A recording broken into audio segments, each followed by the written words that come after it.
États-Unis, on a des tendances de réduction de mortalité qui sont très très nettes. Plus on avance et plus... bien sûr, il n'y a pas que la vaccination qui agit, il y a aussi d'autres facteurs, mais la vaccination y est également pour quelque chose. Antigrippal, et je ne parlerai ici que du vaccin antigrippal de la grippe saisonnière, pas la grippe pandémique. Eh bien, il y a plusieurs types de vaccins. On peut les produire sur œufs embryonnés, et c'est ce qui a été fait depuis bien longtemps et qui continue à être fait. On peut également les produire sur des cultures cellulaires. Donc là, ça va être des cellules souches qui vont être contaminées par le virus de la grippe et qui vont, elles, commencer à produire donc ce virus. Et puis, il y a carrément des vaccins recombinants, puisque maintenant, c'est des choses qui se font de plus en plus. Même dans la grippe, on a actuellement des vaccins recombinants. Alors, chez nous, au Maroc, je pense que nous n'avons pas de produits sur culture cellulaire, pas de recombinants, mais on est dans les produits qui ont été fabriqués à partir d'œufs embryonnés. Alors là, on peut dire que dans l'œuf embryoné, on a deux types de vaccins. On a ceux qui sont inactivés, donc c'est un virus qui est inactif, qui a été tué carrément, il n'est plus capable de se multiplier. Et puis il y a le vivant atténué. Alors, je commencerai par le vivant atténué pour qu'on n'en parle plus, puisque d'abord il n'est pas commercialisé chez nous, mais c'est une chose un petit peu particulière, parce que c'est le vaccin qui est utilisé par voie nasale. Donc on va pulvériser ce vaccin au niveau nasal et ça va permettre donc de vacciner la personne. C'est intéressant dans certaines situations, mais comme vous l'imaginez, ça va être contre-indiqué en cas d'immunodépression, ça va être contre-indiqué chez la femme enceinte, en particulier durant le premier trimestre. Alors je reviens maintenant aux virus inactivés. Ces virus inactivés aussi, il y a différentes façons de les produire. Soit on prend le virus entier, et ça va être à l'origine donc de la vaccination. C'est abandonné, parce qu'il y a beaucoup de lipides réactogéniques, et on n'aime plus utiliser ces vaccins parce qu'il y a quand même mieux. Et les mieux, c'est les vaccins fragmentés et les vaccins à sous-unités antigéniques. Alors les vaccins fragmentés, ce sont des antigènes de surface et des antigènes de surface avec des antigènes internes également. Et alors que les sous-unités antigéniques, on va aller juste au niveau des glycoprotéines qui ont un intérêt dans la vaccination, c'est-à-dire les HA ou les NA, et on va pouvoir les utiliser comme éléments antigéniques. Donc vous voyez que c'est encore plus purifié, si on veut, alors que dans l'autre, c'est un mélange de beaucoup d'antigènes quand c'est fragmenté. Alors l'évolution des choses dans le temps. Vous savez que la vaccination a commencé très tôt, hein, c'était en 1933, je crois, et ça a commencé avec une seule souche. Dans le vaccin, il y avait une souche. C'était la souche H1N1, c'était une souche de type A. Et puis, il faut attendre quelque temps pour voir arriver le bivalent. On va s'intéresser de plus en plus voilà, en 1940, donc le bivalent ici, où on a ajouté une souche B. Ça va rester avec bivalent pendant un certain temps, voilà. Et puis, tout à coup, on a besoin de mettre un trivalent.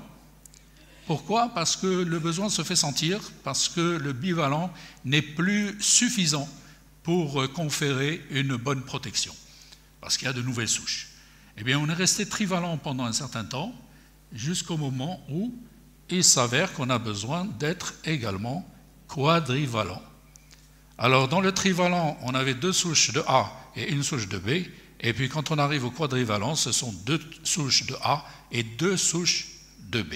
Voilà donc l'évolution des choses pour comprendre qu'on est passé d'un monovalent vers un bivalent, trivalent, et actuellement, on est sur les quadrivalents. Alors, cette année, vous savez que l'OMS, chaque année, doit, pour chacun des hémisphères, nord au sud, déterminer quelles sont les souches à mettre dans le vaccin. C'est pour ça qu'on ne peut pas acheter d'avance le vaccin, il faut attendre qu'il soit produit, parce qu'il est produit après qu'on ait cette composition. Ben voilà la composition de cette année. Pour les trivalents, voilà ce qu'il y a dedans, et puis vous voyez que dans le tétravalent, c'est les mêmes, sauf qu'on a ajouté encore une deuxième souche B, qui est une souche Yamagata, donc de la lignée Yamagata, alors que dans le trivalent, il n'y a que la lignée B de Victoria. Alors, maintenant, on va essayer d'aller un peu plus dans le détail concernant ces différents vaccins. Sous-unitaire versus fragmenté. Est-ce que l'un fait mieux que l'autre? Est-ce qu'il y a des différences, etc. Ben, les études ont bien montré que, en termes d'immunogénicité, les vaccins sous-unitaires et fragmentés sont immuno-équivalents. Donc, en termes d'efficacité, c'est pareil. Donc, il n'y a pas de problème à ce niveau-là. Maintenant, en termes de réactogénicité, c'est-à-dire effet indésirable, dans les effets indésirables, il y a pas mal d'études qui ont été réalisées, j'ai pris un exemple ici, mais le résultat des cours, c'est que les vaccins sous-unitaires sont associés à une fréquence de réaction locale et systémique plus faible. Donc finalement, le sous-unitaire ferait mieux que le fragmenté en termes d'effets indésirables. Alors, là c'est juste pour vous montrer également les effets indésirables locaux en différenciant entre un trivalent,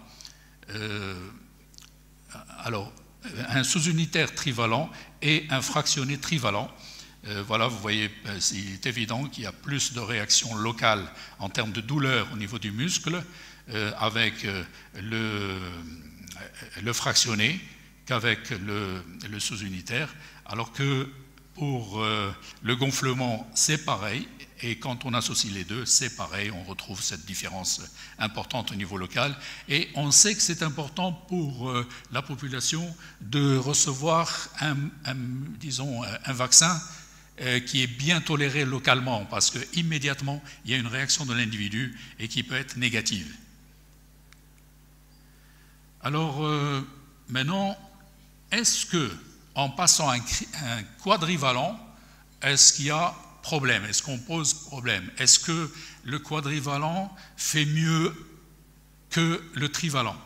Ben là, quand on regarde, là c'est des études assez complexes, mais je vais essayer de résumer tout ça en disant tout simplement que quand on voit les souches communes dans le quadrivalent et le trivalent, ben c'est pratiquement pareil. Il n'y a pas de non-infériorité. Voilà. Donc c'est pareil, on peut considérer que c'est pareil. Maintenant, si on va voir les souches B qu'on ajoute, ben on voit que là, ça fait mieux, donc on a une supériorité quand on est avec un quadrivalent par rapport à quand on est avec un trivalent. Les taux de séroconversion sont plus élevés également avec les quadrivalents par rapport aux trivalents. Et j'ai parlé ici, toutes les études concernent l'adulte. J'irai très vite ici parce qu'on a les mêmes résultats chez l'enfant. La même chose chez l'enfant. Quand on compare le quadrivalent avec le trivalent sur les souches communes, ben, il n'y a pas de non-infériorité, donc ils font pareil. Quand on compare les souches B qu'on a ajoutées, eh bien, là, il y a toujours ce qu'on a trouvé chez l'adulte, il y a une supériorité du quadrivalent par rapport au trivalent. Les taux de séroconversion sont élevés avec les quadrivalents. Vous voyez ici, par exemple, on a pris le H3N2, on a pris le H1N1, on a pris la souche B de Victoria et le B de Yamagata. Et vous voyez que les résultats obtenus en termes de séroconversion, pourcentage de séroconversion chez les personnes, sont des taux qui sont extrêmement élevés. Alors, indication de la vaccination. Qui doit être vacciné? Je vous l'ai dit au début, si on pouvait vacciner tout le monde, il faudrait vacciner tout le monde, sauf les personnes qui sont âgées de moins de 6 mois, donc les nourrissons de moins de 6 mois. Alors, si on doit catégoriser peut-être, les personnes qui ont plus de 65 ans, quel que soit leur profil de risque, il faut les vacciner. Donc, dès qu'on a atteint 65 ans, comme moi, ben, il faut être vacciné. Je ne le suis pas encore, mais je vais essayer de me vacciner.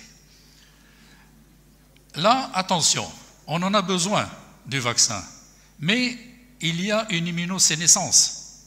On répond moins bien. Et c'est là où il y a l'intérêt des high-dose flu vaccines, donc des vaccins fortement dosés. Nous n'en disposons pas au Maroc, mais il y en a déjà qui sont commercialisés dans différents pays. Donc ce serait peut-être intéressant de les avoir pour les personnes d'un certain âge. Les personnes qui ont plus de 6 mois et ayant une maladie chronique, cardiaque, pulmonaire, métabolique, rénale ou ayant un déficit immunitaire, tout ce monde-là doit être vacciné. J'ai bien mis quand ils ont plus de 6 mois. Autrement dit, c'est tous, sauf ceux qui sont moins de 6 mois. Alors, on insiste beaucoup sur les nourrissons de 6 mois à 2 ans. Parce que là, il y a quand même, vous savez qu'il y a les broncholites, il y a beaucoup d'autres choses, et ce serait bien d'éliminer au moins la grippe qui peut être éliminée grâce à la vaccination. Les femmes enceintes, très important, il faut les vacciner. Et les adultes en contact avec des personnes à risque. Nous, en tant que soignants, nous devons nous vacciner. Parce que nous sommes en contact avec des personnes à risque, donc il ne faudrait pas qu'on fasse une grippe, parce que sinon on va la transmettre à des personnes qui se défendent mal. Donc c'est le personnel soignant. Donc voilà les indications très globalement, en essayant un petit peu de les catégoriser. Les effets indésirables, les contre-indications, les effets secondaires, bon, douleur, œdème, érythème, céphalée, fièvre, myalgie, tout ça vous connaissez. Exceptionnellement, il a été rapporté des syndromes de Guillain-Barré, mais ça reste exceptionnel. Les contre-indications, c'est l'allergie à l'œuf, bon, pour les produits qui sont fabriqués à partir de l'œuf embryonné. On a vu que c'est ce qui est disponible chez nous. Mais il faudrait que ça soit une allergie vraie. Pas quelqu'un qui a eu quelques boutons parce qu'il a mangé un peu d'œuf, on va lui dire ça y est, tu ne vas pas être vacciné. Rappelez-vous ce qui s'est passé avec le Covid. Il y a beaucoup de personnes qui ont évité de se vacciner, soi-disant parce qu'ils sont allergiques, et ils sont morts, malheureusement. Alors, réaction allergique sévère à une vaccination antérieure, ou bien s'il s'agit d'un vaccin à un virus atténué, à contre-indication spécifique, là c'est les virus qui sont vivants, donc pas pour les immunodéprimés, contre-indiqués chez l'immunodéprimé, etc. Alors les modalités, c'est l'intramusculaire, c'est sous-cutané, tout ça vous connaissez, intradermique parfois, dans certaines situations. Le schéma, eh bien, ça va être une dose par an, globalement, pour pratiquement tout le monde, sauf quand on a un enfant qui est âgé de moins de 9 ans et qui n'a jamais été vacciné. Là, lors de sa primo-vaccination grippale, il va falloir lui donner 2 doses, avec un intervalle de 4 semaines entre les 2 doses. Voilà, donc j'arrive à la fin pour quelques conclusions. La vaccination antigrippale a fait ses preuves en termes de réduction de morbimortalité, de réduction de la transmission, de réduction de l'absentéisme également. On a eu une amélioration constante qui a permis de couvrir plus de souches et de réduire les effets indésirables en allant vers les sous-unités protéiques. Toute personne de plus de 6 mois peut recevoir un vaccin antigrippal. Je dis bien peu, parce qu'il faut aussi voir l'état des stocks. Est-ce qu'on peut vacciner tout le monde? Ça, c'est pas évident. Et donc, il y a des priorités. Les priorités, c'est les femmes enceintes, les personnes ayant des comorbidités, les personnes de plus de 65 ans, nourrissons de plus de 6 mois et adultes en contact avec les personnes à risque qui constituent ces groupes prioritaires. Alors, il faudrait espérer qu'on n'ait pas à acheter chaque année un vaccin différent. Mais il y a des travaux qui sont en cours, qui avancent d'année en année, on a des données nouvelles pour un vaccin universel. C'est-à-dire qu'il serait efficace sur toutes les souches, même s'il y a des variations en HA ou NA, etc. Ben, on va s'occuper de choses qui sont à l'intérieur du virus ici, et qui ne changent pas tellement. Et donc ça donnerait peut-être un vaccin universel qui évitera donc d'avoir à changer non seulement d'année en année, mais d'avoir des vaccins différents entre l'hémisphère nord et l'hémisphère sud. Voilà, je vous remercie.